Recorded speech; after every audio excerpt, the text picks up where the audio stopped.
He like shut the door to my truck and he looked at me and he's like, I am 100% in. And I laughed again because I was like, I didn't know what else to do. And he goes, and I want your dad's phone number. And I'm serious about this. I was like, okay, you can call him. He will tell you no. That sounds good. Love stories fill us with joy and inspire hope for the future. And a true life romance can remind us that sometimes just one spark is all it takes to change everything.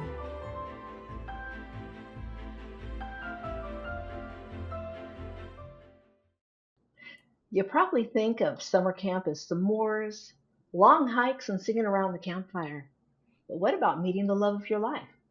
Hello and welcome to Unexpected Love Stories. I'm your host, Dawn Prushkovsky. At 18, Julie went to summer camp and met the guy that she just knew would someday be her husband. But life had other plans, sending them in different directions.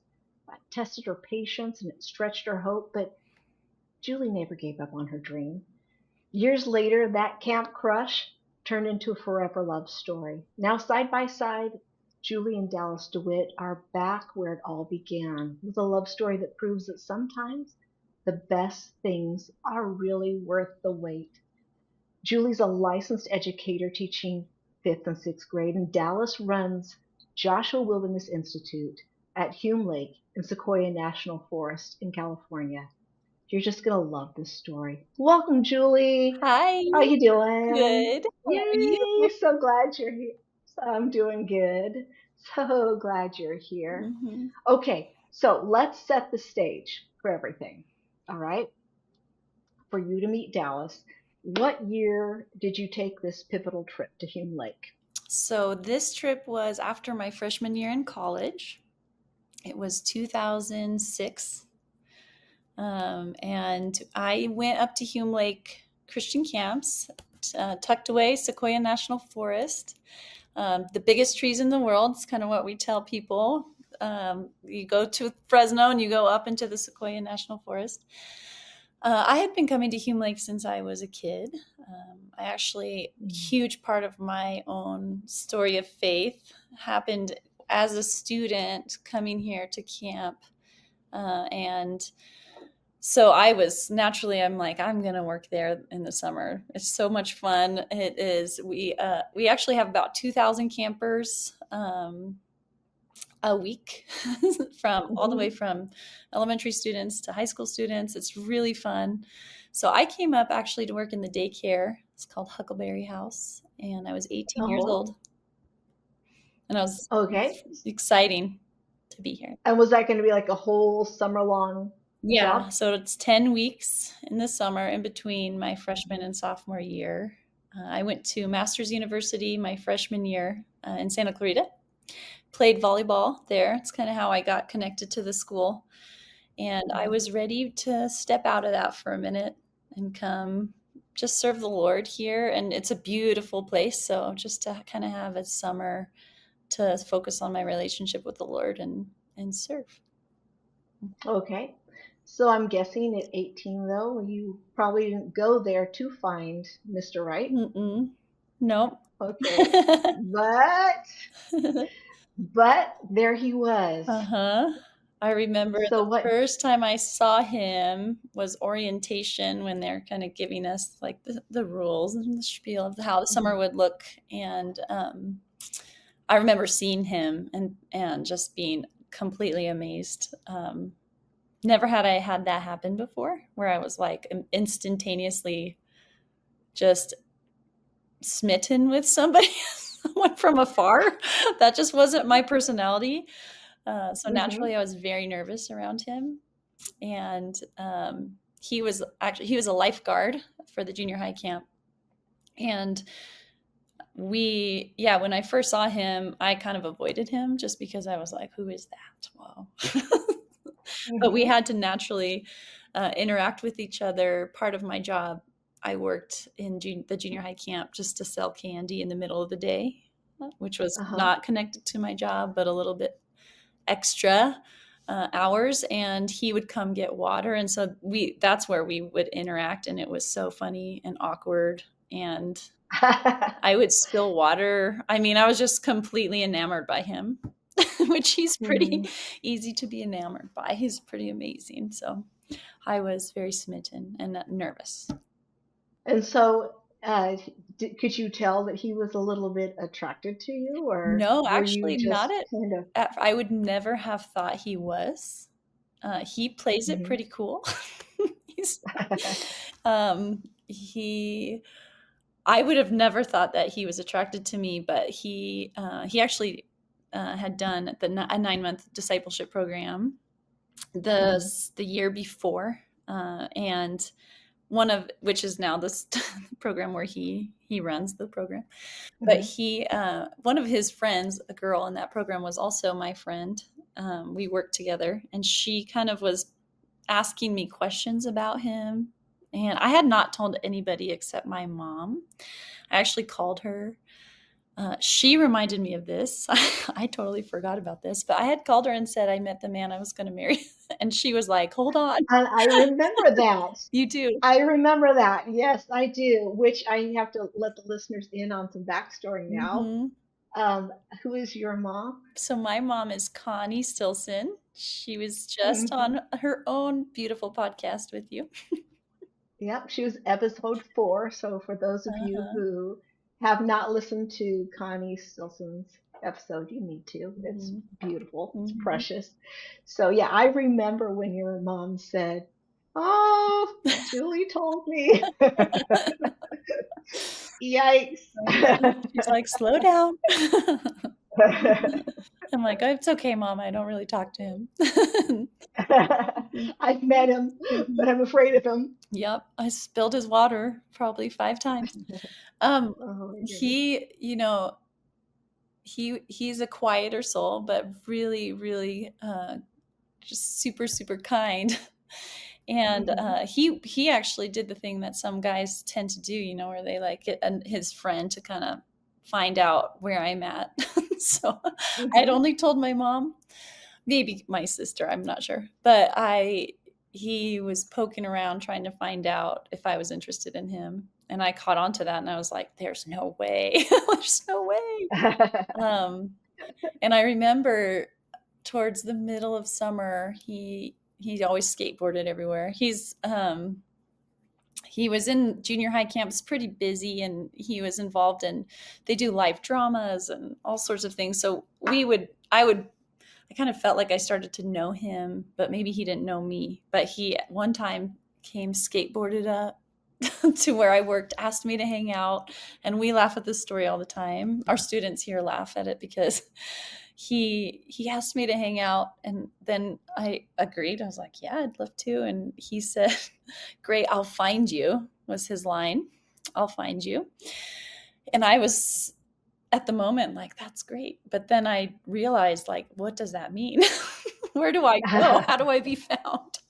It was kind of this funny, like, "I'll Find find you." maybe standing So do I somewhere need that to he's be going to like, find you magically. in a place where he can find me? Like, I don't know what to do. So I wandered around camp trying to be found, and we ended up spending the summer just as friends, getting to know each other. And I was just immediate. I mean, just cared for him immediately and loved any time I got with him. Um, Hmm. it was amazing. It was an amazing summer. So what happened after camp? You came home, and what happened? So he, at the end of summer, we exchanged. At that time, social media wasn't really even a thing. I don't even know if iPhones were really. I think they came out the next year.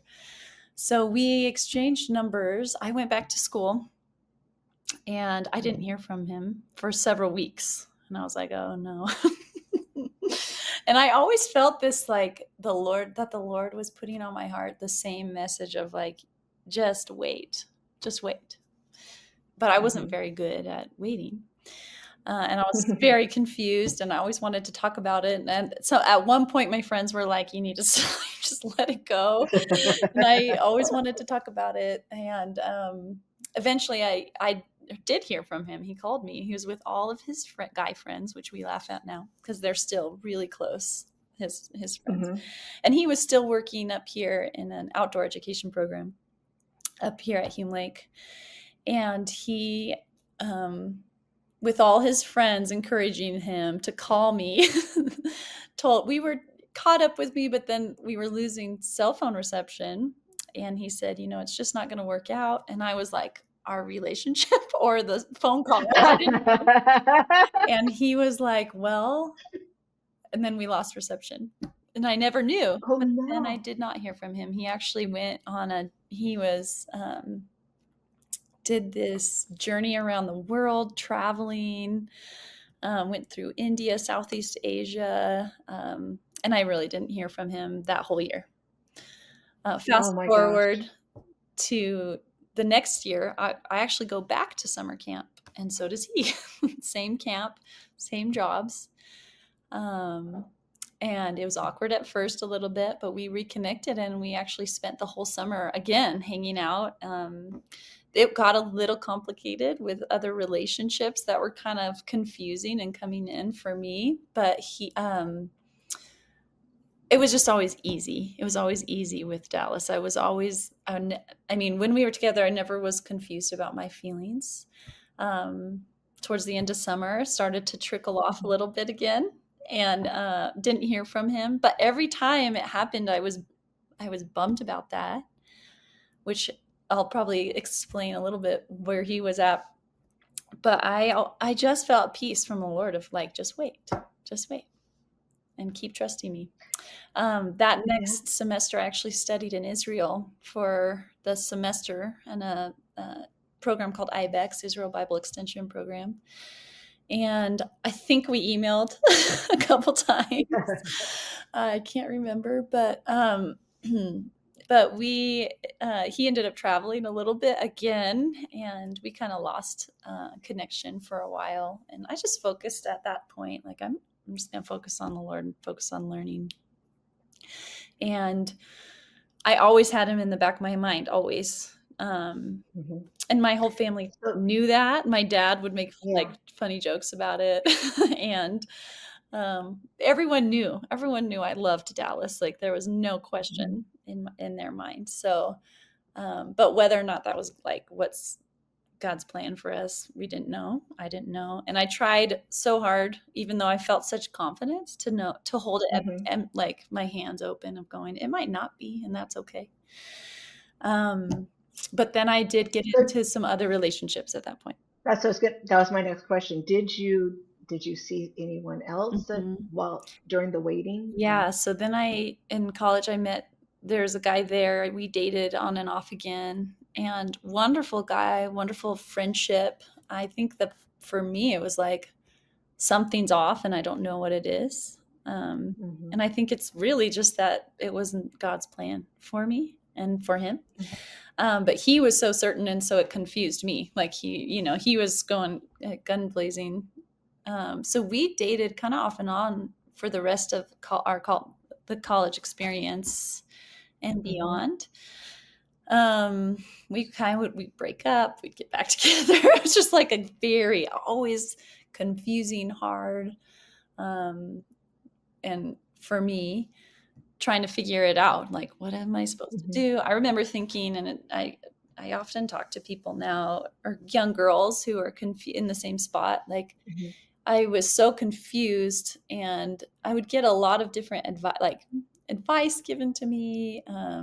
And I would think, oh man, I know in my heart this isn't right. But I walked through a lot of confusion. My mom would tell you, I'm sure. I would call like, I don't know what to do. But Dallas was always there, always in the back of my head. Always wondered where he was. Wondered like what he was doing. I ended up that next summer seeing Dallas, and my sister actually worked he became kind of the head lifeguard of camp, and my sister was a lifeguard, and so she worked under him, and they worked together. They were good friends. And I did an internship that summer in Oklahoma, inner city, really fun ministry. And then saw him, always had a funny thing going on with us. Like we would, in between relationships, we would talk for a minute, then we wouldn't hear from each other for a year. So Oh my it was a gosh. long it was a long time. It was a long time of waiting Mm-hmm. that the Lord had us waiting for a reason. Fast Mm. forward 2009, um, I was graduating college. I'd broken up with this guy I was dating for quite a long time, on and off, Mm-hmm. and in a position where I was kind of stuck, thinking like, where am I going to go next? And I get a call from someone who worked up at Hume Lake, wanting me to be a lead at the coffee shop as a barista. I Mm-hmm. was studying for my exams to become a teacher. I'm like, that sounds great. I will come make coffee and I will study all summer. I knew Dallas would be there, but I was like, I'm okay with that. Like we can be we can be mature about this. And it was funny because we did see each other and we worked even closer at this point. Would see him every day, but he sort of played like ignored me because he didn't know what to do. Um, Oh man. and I just made coffee and was like, it's fine, whatever. I'm just gonna focus on the Lord. And it was so funny. My mom was actually here for this. The very last day I'm leaving camp, I had a little tiny truck, Toyota Tacoma, and I was walking my Mhm. bike to put it in my truck, and I was gonna go back to credential actually, and get finalize my teaching credential in Santa Clarita. And he asked if he could walk the bike with me, and I was like, sure, okay. And he Let's go told take our bike me for a walk. this is another infamous thing that we laugh so hard now, but he's like, I've been watching you all summer. And I was like, that's a little creepy. And he goes, yeah, in a good way. He goes, no, I just have noticed like how you have been with other people, and I've always appreciated and cared for you, and I know I've messed it up. Is kind of his speech, like, but I'm wondering if I can try again and like pursue you. I know you're leaving, but would love to like call you if that's okay with you. And I was like, sure.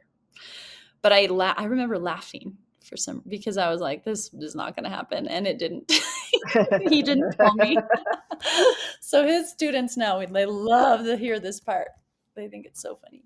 Um, and then he ended up getting in a relationship, and I did, and was dating different people, and I just this is never the same. I just always found it really easy to love Dallas, and I knew in my heart I did. And I Mhm. felt like the Lord really was saying to me, just wait. But I didn't. At the same time, I was like, is that you, Lord? Like, am I making Mhm. this up, or is it you? Um, so that's kind of fast forward to the end of our story. I don't know if it is a long story. Yeah, that's okay. How about if we go into Dallas's story? Yes, Because it his explains story a few plays things. into your story. Yeah, he explains some things. So let's go ahead and hear some of his story. Yeah, so Dallas grew up in Peru as a missionary kid. His Mhm. parents were missionaries. His dad was a bush pilot, so he got to fly on the Amazon and just lived his best life. I mean, he tells our kids all the different animals he owned, from like sloths to capybara to monkeys, alligators, different pets. He just Wow. lived a really fun life in the Wow. Amazon growing up, and always feels really comfortable in kind of the different places like that. And his parents, they're wonderful. They were wonderful. They lived um, many different places, kind of as they bounced around. Fast forward in his life, they ended up in Alaska. His dad always dreamed about flying in Alaska, and they lived Mhm. in the middle. I mean, Iliamna, Alaska, kind of a fishing town, with really a native tribe, and the only way to get groceries, you had to fly. So he Wow. grew up in the bush of Alaska. Oh, excuse me, and That's loved very his different from life. the I bush mean, of Peru. yeah, he had to like shoot off grizzly bears, going to school sometimes, and Wow. on a four-wheeler through the ice, and he loved it. But when he was 15 years old, his dad actually died in a plane crash. Mm. And when that happened,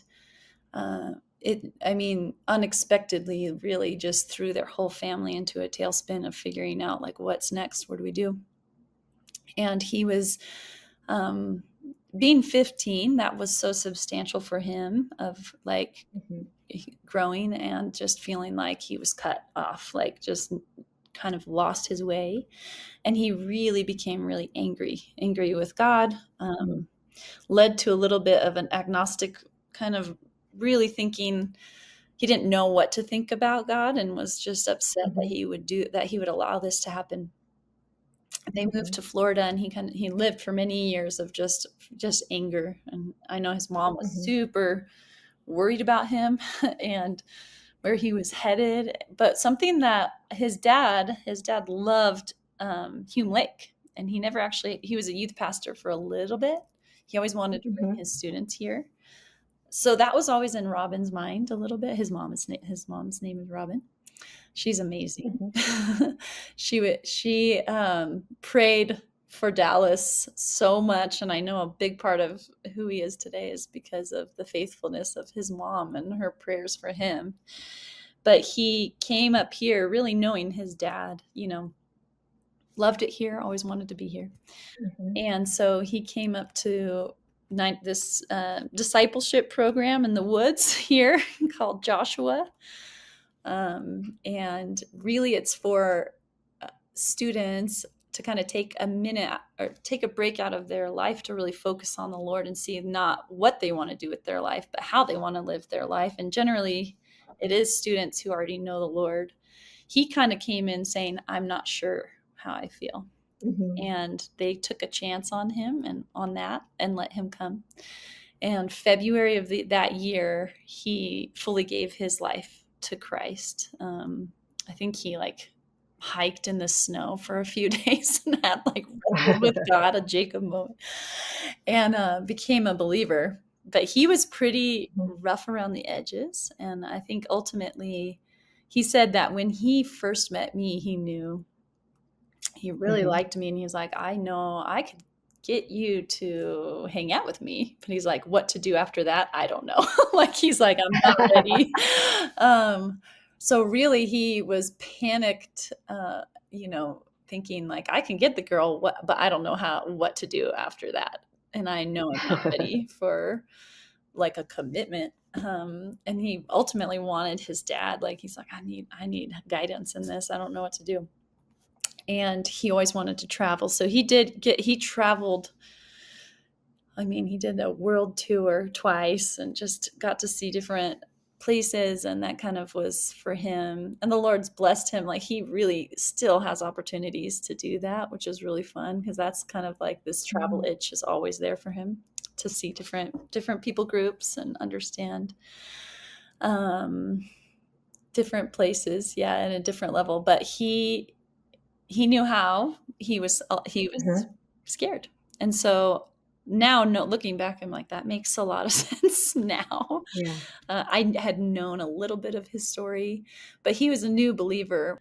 He's just a little rough around the edges. And seeing what even this place means to both of us, we're so grateful. We're so grateful for how God has worked his timing is perfect. And we tend to Mhm. think that we can control the narrative, but his ways are not our ways, and his ways are Mhm. better, and we can trust him. And that's the theme of our life. I mean, it's still the theme. We still have to trust the Lord and wait on him.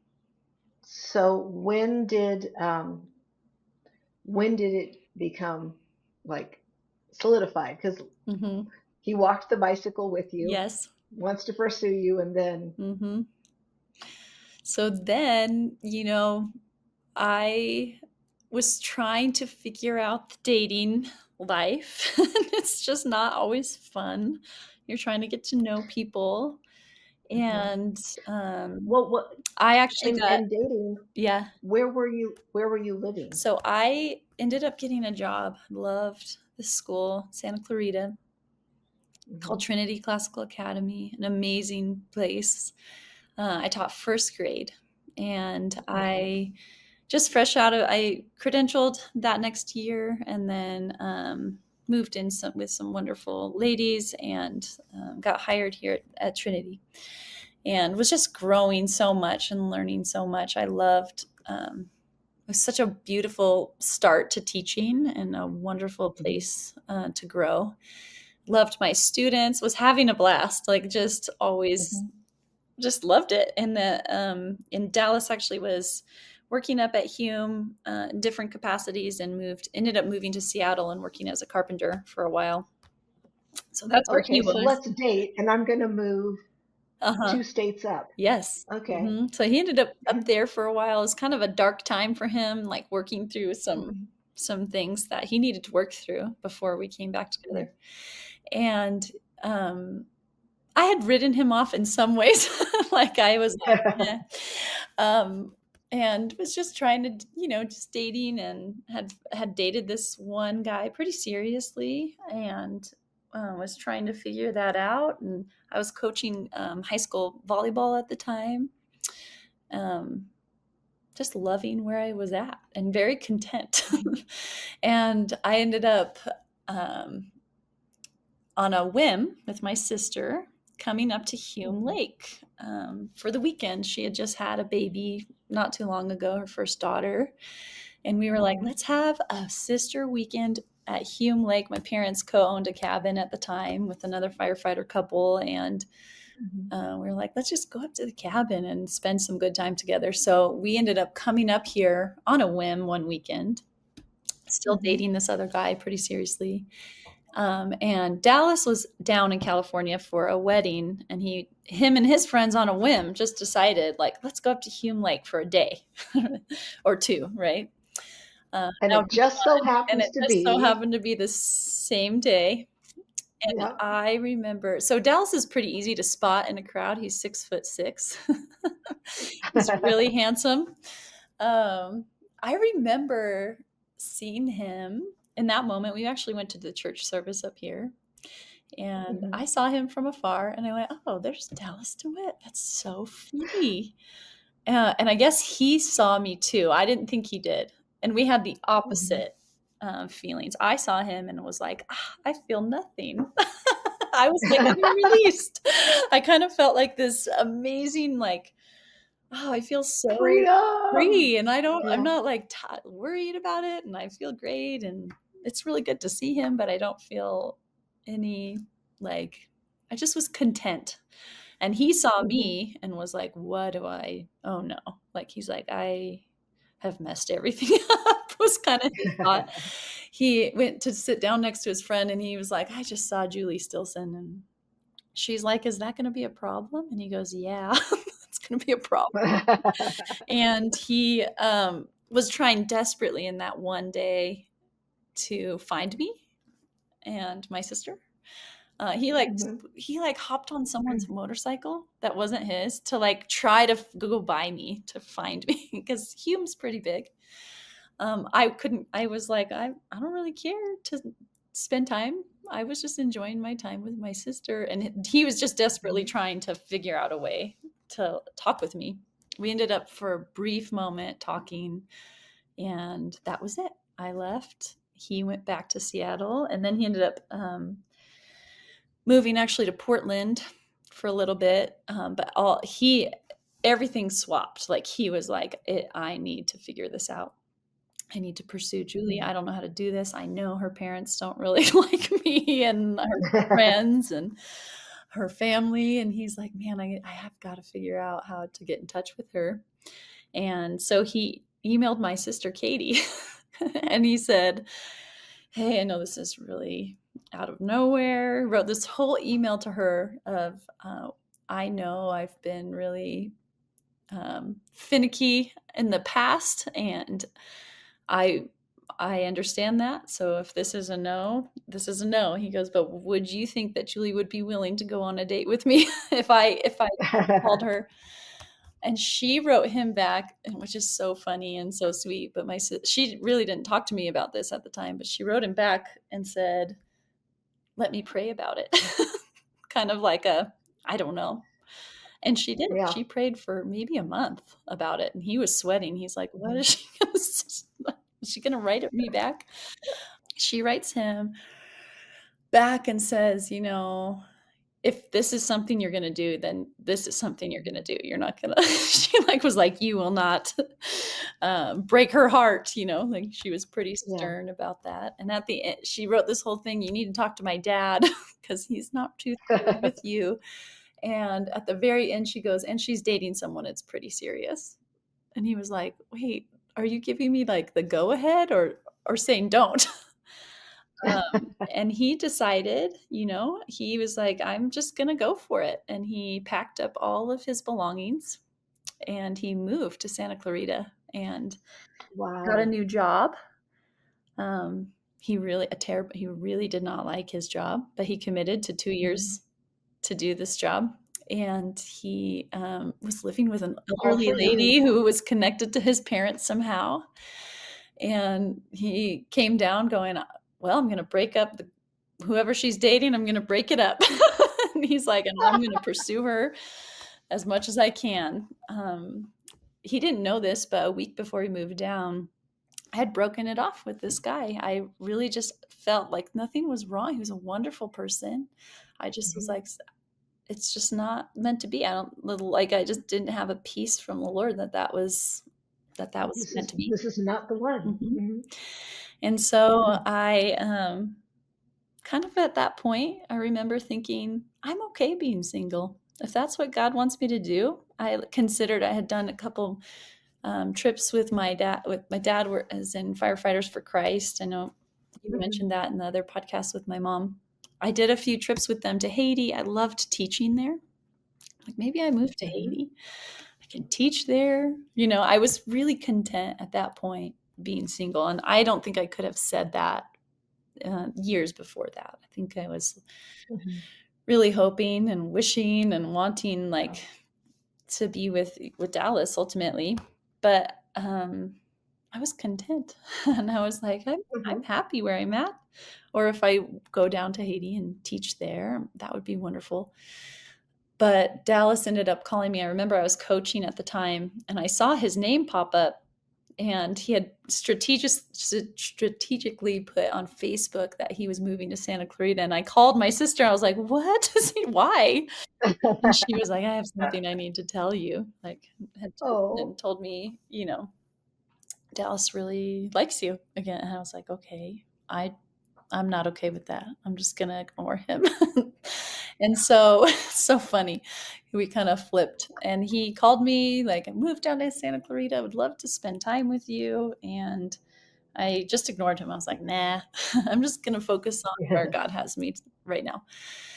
I'm not gonna be confused again." I was like, "I'm not gonna add Yeah. any more confusion into my life." And No more playing with your heart. mhm. And he was pretty relentless, kept calling me, and finally I answered and said I would meet him for coffee. And I thought in my mind, I was like, "That's where I'll tell him, like, I'm not gonna be spending time with you." And Mhm. we met up for coffee. We caught up, and it was really Mhm. great to see him. He's a really easy person just to be around for anybody. He's a really warm, wonderful person. So I was like, "This is a great friendship ending here." And he goes, "I'd really like to keep hanging out with you." And I said, "I don't think that's a good idea. This is" No. And I remember this part Sorry. is so funny because we still talk about this. He shut the door to my truck, and he looked at me and he's like, "I am 100% in." And I laughed again because I was like, I didn't know what else to do. And he goes, "And I want your dad's phone number. And I'm serious about this." And I was like, "Okay, you can call him. He will tell you no. That sounds good." I'll let Dad do it for I'll me. let dad do that. And so he called my dad that night, and my dad goes to bed at like 6:30 PM. So I Mhm. think he heard it and was like, "Oh, this guy, no." But woke up, I guess the Lord really had he had a change of heart in the morning. Like the Lord had put it on his mind. And they met that next day. They met for coffee in Santa Clarita and breakfast. And the Wow. next morning, I didn't even know. I went to work, and They went to Mimi's Cafe, and I guess Dallas forgot to order water, and he was obviously very nervous, and he had black coffee and potatoes. And at one point, he could not speak, so he grabbed my dad's water and like wrestled it down. It was just a funny, but in the course of that morning, really won my dad over. Really explaining, Dallas is so honest, and he will always he knows his own things, and he'll always admit them. So he Yep. talked with my dad all morning. They ended up going to Lowe's, walking Home Depot or somewhere, and they showed up, both of them, both very tall men, without warning, showed up in my classroom, signed in at our school, and showed up What? in my classroom What? the next day. That's crazy. And they That's both walked crazy. in, and I was like, I don't even know what to say right now to both of you, but like I was kind of just dumbfounded, couldn't even talk to my students. And the ladies in the office were like, "Who is that guy?" They were like, "What's happening?" We went out to coffee for my lunch break, and my dad, he's so funny because my dad's a very blunt person, and he was just like, "Well, if you guys want a date, it's okay with me." And I was like, "It's not okay with me." I'm and it was just really funny, a funny time. But I was willing to. I mean, I think in my heart, I was willing to try. I think I was really afraid of like what that could bring if Dallas was very serious. But he had really flip flopped into a whole new. He would tell me things like, "You will always know where I stand, always, but I don't need to know where you're at. But I will always like it." Just very consistent. And I think it was a couple months later we ended up dating, and I was open to it. And then of course I'm in love with him. So I'm like, he won me over pretty quick after that. But his consistency had changed so much. So he's very serious about it, and very honest and open and willing to always share where he was at. So we dated 1 year, and then we got engaged December 20th of 2013. So how long were you on this yo-yo of So 8 years first total. meeting? Mm-hmm. 8 years. Love the Oh yo-yo. my That's a good goodness. way to say it. Yeah. Yes. Oh, and yet you still held on. Mm-hmm. This is Yes. this is who. Wow. Okay. So when he started dating you, Mm-hmm. um, and he's in his 2 years in Santa Clarita, Mm-hmm. did when did he like finally say, "Julie, I love you"? Do you remember that moment? Yeah, That moment you've waited I know. for 8 years. Do you remember that moment? Yeah, there's this place we love to hike, and it was out kind of outside of Santa Clarita, a really cool little hike out there. And I remember we would just always go. It was really fun to hike and see the sunset, so we would do that often. And I remember him saying, "I love you" for the first time there. And I think my response was, "Well, I've always loved you. You know that." Oh. It was really comfortable and easy to say. It was so sweet to be in a time of no confusion, and everything kind of fell into place. Like it just felt really right, and it made sense. Mm, Mm-hmm. mm. Okay, so Mm-hmm. December 20th of what year were you proposed to? 2013. 2013. So tell us about the proposal. Was it So spontaneous? he took me to that hike, same hike. Okay. I saw it coming. Oh, okay. I knew it was coming. Many different things kind of led to that. His Mhm. mom had come out, and I was picking up on the fact that her husband Scott, who had passed away, I knew there was a ring that was hers from I think the 60s or 70s they got Mhm. engaged. I'm not entirely sure, but I had a feeling she was bringing it out, flying it out, because she lives in Florida. Okay. And this ring, it's actually her ring from Scott. Oh. And I was picking up onto some hints. Primarily, Dallas was very nervous, and I could tell that he was very. So the day we were going on the date, I was convinced. I knew where we were going was our favorite hike. Like he's gonna propose. I can tell. I was worried. I'm like, are there people hiding with cameras? Like, the whole time I'm like, what's this gonna be? But there were not. And he took me up to the very tip top of this rock where we would like to sit, and he was trying to get me into a spot. I guess I was No, sitting sit in a over here. funny spot. And he was probably 20 minutes trying to get me into a spot where it'd be easy for him to get on one knee and propose. And I guess I was not moving. I don't know what. And he was like, "You were making it so hard." I was trying to get there. But he proposed there. And I remember feeling like the weight of it, of knowing, giving me even this ring was really pretty amazing and special and big for him to be doing that. So it was a really sweet time. And then we met up with family and friends at a restaurant and celebrated. It was a really sweet day. Oh. And was there kind of But like this feeling of the wait is over? Like yeah. all that is now, it's here. It's culminated and now it's here. And knowing like, okay, Lord, it was you telling Mhm. me to wait. It wasn't me making that up, or Mhm. that your spirit was really, truly telling me to wait on that and Yeah. to trust you with my life. So it And was sweet. it's so great that your dad is behind it. Sounds like Uh-huh. Dallas and your dad have a lot of similarities. Yes. They have a really sweet relationship. My dad has a great relationship with Dallas, and then my brother-in-law Chris. That's great. It's really fun. It's fun to see That's that wonderful. relationship. Hmm. So then it's time to plan the wedding. How much time was there between the engagement We and the wedding? we only had 6 months, Mhm. so we ended up getting married June 20th, 2014. Someone's backyard, really beautiful Mhm. spot. Really grateful for this lady who let us get married at her house. And on the backdrop, kind of Camarillo Mountains there, Mhm. and was a beautiful day. It Everything about was. it was that day is just yeah, wonderful. It was a wonderful day. Anything that you remember that stood out about the day?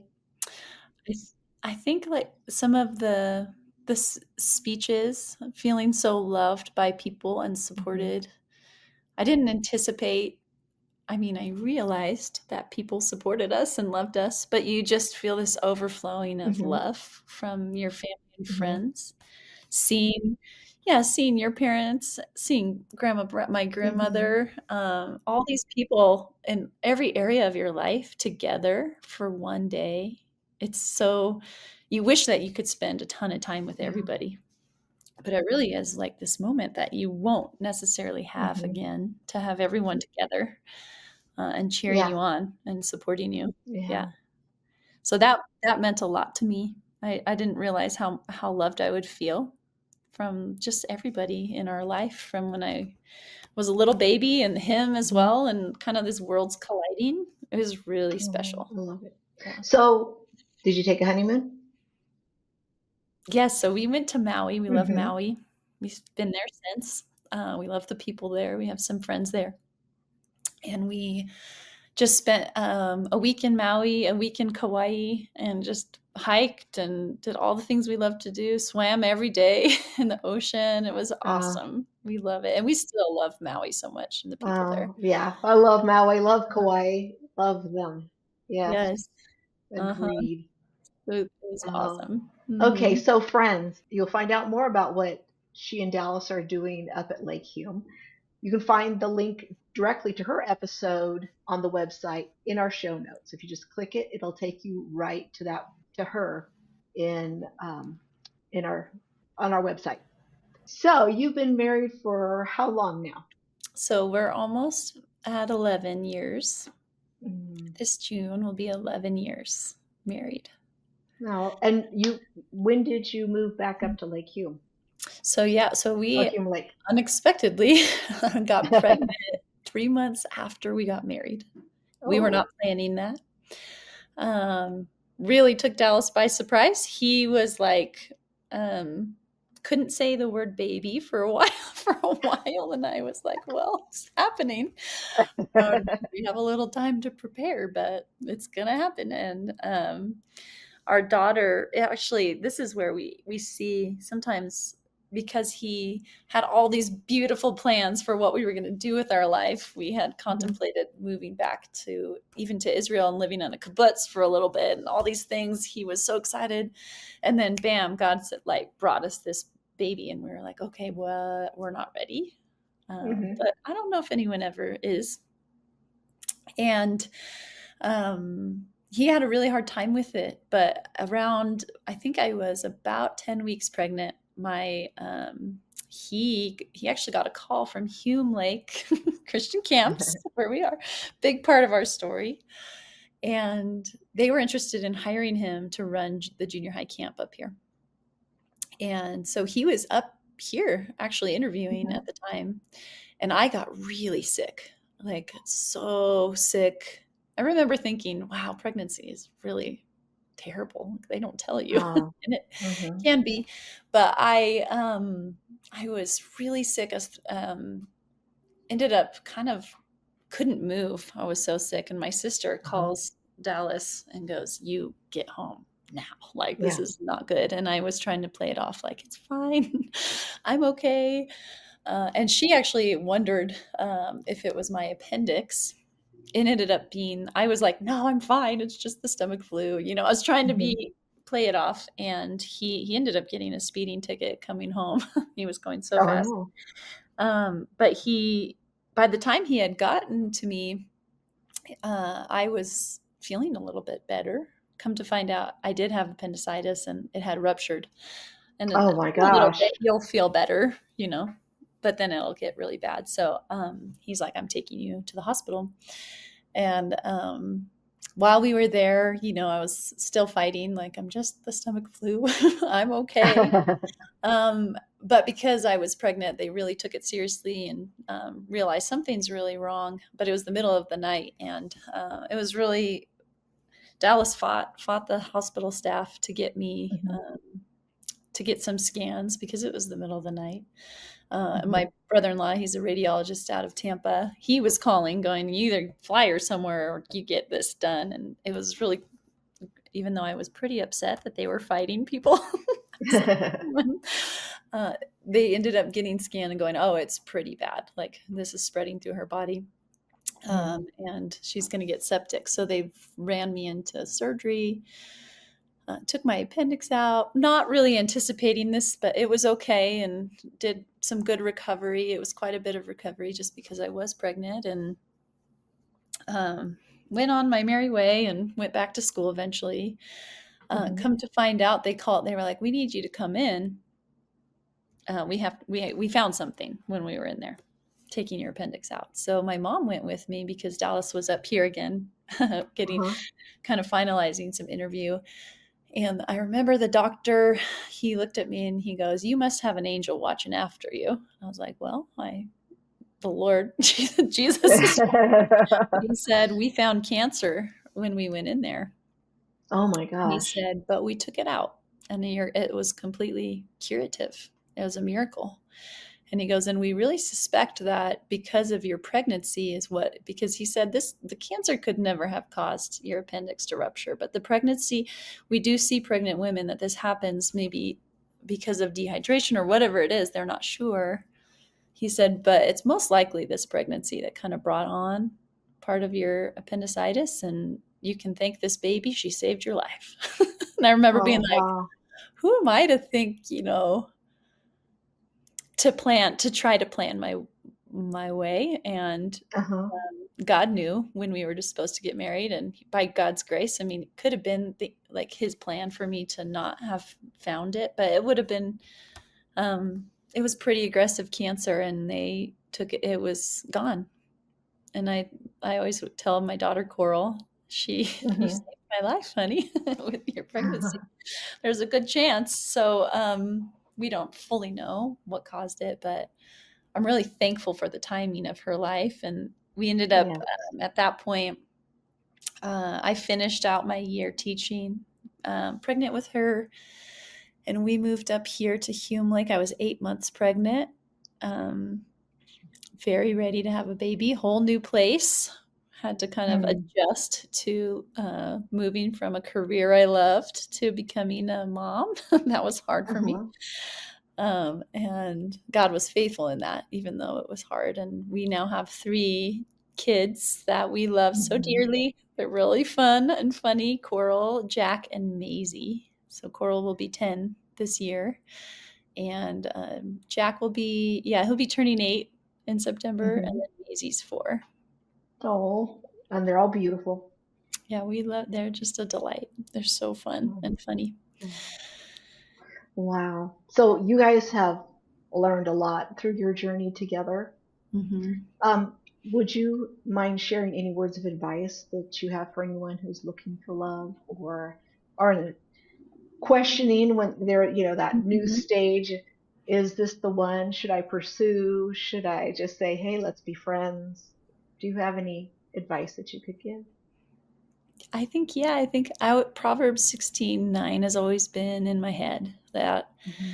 man plans his way. I kind of think of it like a map, like you're going on a little adventure and you plot your spots, right? Hmm. But that God establishes, it says that man plans his way, God establishes his path. And I have seen that time and time again, and I know I will still see it again. That maybe that God takes me in a way that I don't anticipate or want, or um, I do have friends who they never got married, or they got married later in life, or some who've Hmm. lost a spouse. And God is still so good. His goodness and his mercy, it says, will follow us all the days of our life, still ahead, and that he establishes those pathways for us. But there's some detours, and like, might Yeah. have to do some things differently. And you can't miss what he has for you. I think that's a big thing I learned of, like, he just wants me to pursue him. And I have a Hmm. favorite professor who used to say, like, the hardest part of the Christian life is that it's so daily. I'm like, because it's a daily dependence on him. And Hmm. that can be challenging at times. And 8 years, like, now looking back, I'm like, it felt really long in those times Yeah. where I felt like I knew something was supposed to be. And now looking back, I'm like, his ways were better. His ways are better Hmm. than mine. And I can trust him with my life when things don't go according to plan. And as I walk through trials, sweet 11 years, and excited for what God has ahead for us. That's wonderful. Mhm. That's wonderful. Well, thank you so much for sharing your incredible story. How can people who've been moved by your story connect with you? Yeah, so they can email me, juliedewitt15, gmail.com. Um, I'm on Instagram. I might have to click Hmm. that into the notes because I don't remember the name. I check it here and there. um, my husband, so now we are highly involved in the Joshua Wilderness Institute, where it all began for him. Huge part of his life, an amazing program. Hmm. He's actually going to Turkey in a week to go through the Wow. 7 churches of Revelation and kind of, like, walk through Paul's footsteps. That's fun with the students here. So it's a really wonderful Mhm. program. They're on YouTube, Joshua Wilderness. They have their own podcast. I can link it in your show notes as well. Okay. So those are fun ways to connect. And if you wanted to check out Joshua up here in the Sequoia Hmm. National Forest and Hume Lake, Californians know Hume Lake, but I know that your Hmm. listeners will be probably from all over the place. Yeah. It's a beautiful place to visit. Go visit the biggest trees in the Biggest trees in world. the world. This was amazing, Julie. From a spark at summer camp to a love story, years in the making, your unexpected journey reminds us all that often the best things in life are truly worth the wait. Now remember, You can find out more about Julie on our website, unexpectedlovestories.com. The link is in the show notes below. And I hope that your heart feels lighter and that you feel full of hope after hearing her beautiful story. You know, sometimes the best love stories are the ones you never saw coming. So keep your heart open because love's waiting for you. And we'll see you next time. Be blessed.